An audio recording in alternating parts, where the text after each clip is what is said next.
Assalamualaikum and greetings to Dr. Muhammad Shawal bin Amran and fellow friends. We are from Group 3. We'll present our task, which is the role of educational psychology in helping teachers perform tasks and responsibility in the classroom. Before that, let me introduce our group members. The first one is Nur AFDHALIA binti ANUAR, A197041, Muhammad NAZIFUSSYAFIQ bin KHAIRUL NIZAM, A197036, FAKHRIAH INANI binti ABDUL SALIM, A197029, Muhammad ILHAM ARIF bin ROSIDI, A197034, and me, Mawar NAJWA binti NASUHA, A197032. I would like to present about our introduction of how education psychology helps teachers in the classroom. The teachers is the main character for teaching and learning in the classroom. Synonym for the teachers to be an idol who can shape the student's personality in terms of knowledge and self-discipline in living. Taken from Zamri and Anita, said teachers are responsible to provide physical and spiritual guide to students in order to reach their maturity level. The learning process is not only focused on formal but involve an individual approach. The Ministry of Education is making 4K+1N as initiatives such as communication, collaborative, critical and creative thinking in PAK21. Education psychology is very important in helping teachers to study the behavior of each student and to be able to create a specific learning theory for each individual student. I will start presenting the first role of psychology to teachers in education, which is understanding the development needs of students. Psychologists plays a role in giving incentive to teachers to produce theories of effective teaching methods that suits each individual. The teacher's understanding of the student's ability needs help the teachers in determining the appropriateness of learning in the class. Next, psychology can ensure that the education system in schools is in line with the teacher's approach in teaching to help the learning process in the classroom. So the objective of the school and the teachers align and achieve the KPI. In addition, psychology plays an important role in understanding the mechanism of primary and secondary factors in the development and growth structure of each student, such as heredity, various abilities, and external factors that are able to shape a student. These also give freedom to teachers to make modification in effective learning methods referring to individual abilities. Because of psychology as well, making teachers a pillar of academic and co-curricular progress for students. Thank you. Now, I will continue with the second point, which is being able to build good relationship with students. If a teacher applies psychology and education, this can build a good relationship with students, while also making students comfortable with the teacher. The psychologists help teachers understand the social and emotional factor that affect students. In what way? In the way of communication, for example, always asking how the students are doing today, listening to the student expression with attention and giving feedback according to the student condition, with the teachers creating a positive environment. That good communication helps build open channels between teachers and students, facilitating better understanding and resolving conflict more effectively. Next, the teacher's attitude is also important. The positive attitude and full of noble values that a favorite teacher has will be an example for students. The teacher must be forgiving, positive, have high expectation, make students feel part of them. That will make students want to study more diligently in the teacher's subject because they have a good relationship with their teacher. Finally, building good relationship with students can help students with special needs. Psychologists helps teacher understand the needs and students with special needs or other learning difference. Teacher trained in psychology and identify the individual needs of students and provide appropriate learning approach. They can also work closely with psychologists and multidisciplinary teams to provide appropriate support for students with special needs. Now, I will pass this presentation to ILHAM ARIF. Thank you. Thank you to Mawar Najwa. Next, I will explain to you about teaching methods through the role of psychology in education. I have prepared 3 ways or methods through the role of psychology in education.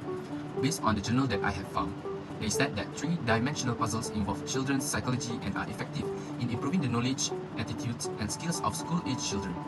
This is because 3-dimensional puzzles are effective in promoting injury prevention behavior in the school environment.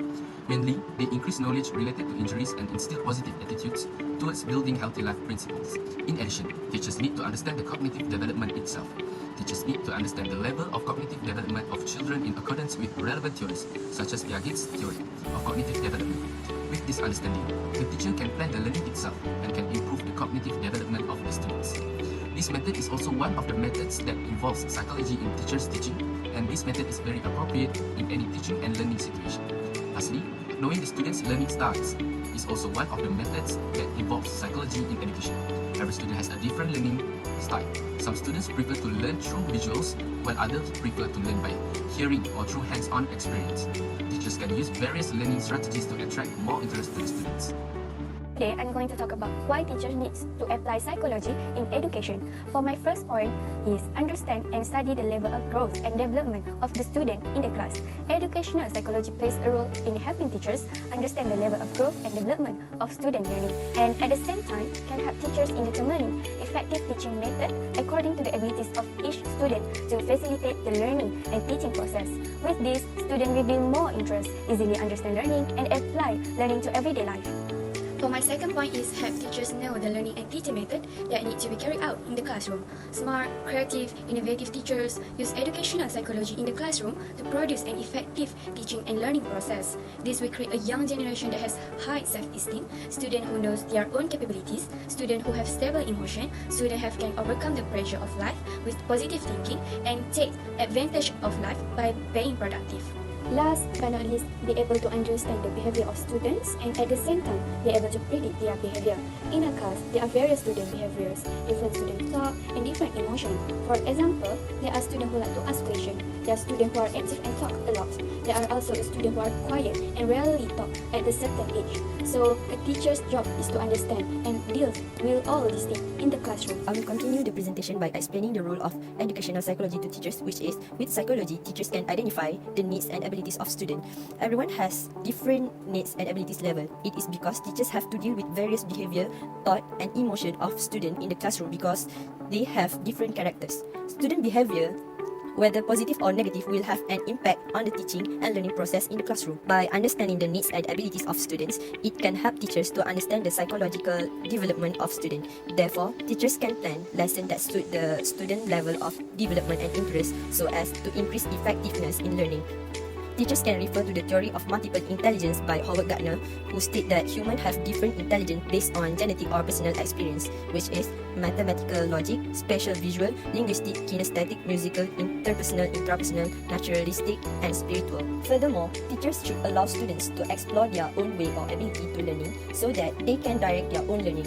Self-learning is a method that helps students acquire skills and knowledge independently. Learning materials are designed by teachers according to interests, needs, ability levels, and learning styles so that students can help them appreciate their own strengths by involving them in solving daily problems. Moreover, by identifying the needs and ability of students, teachers can plan teaching and learning according to the students' existing intelligence so that student learning can develop and increase the students' emotional level so that it is balanced in line with PAK 21.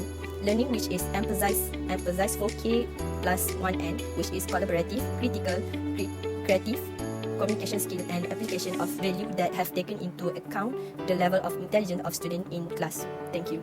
For the conclusion, educational psychology has an important role in helping teachers understand and develop the best educational process, with an understanding of how students learn, identifying individual needs, effective classroom management, teacher professional development, and a focus on improving student learning outcomes.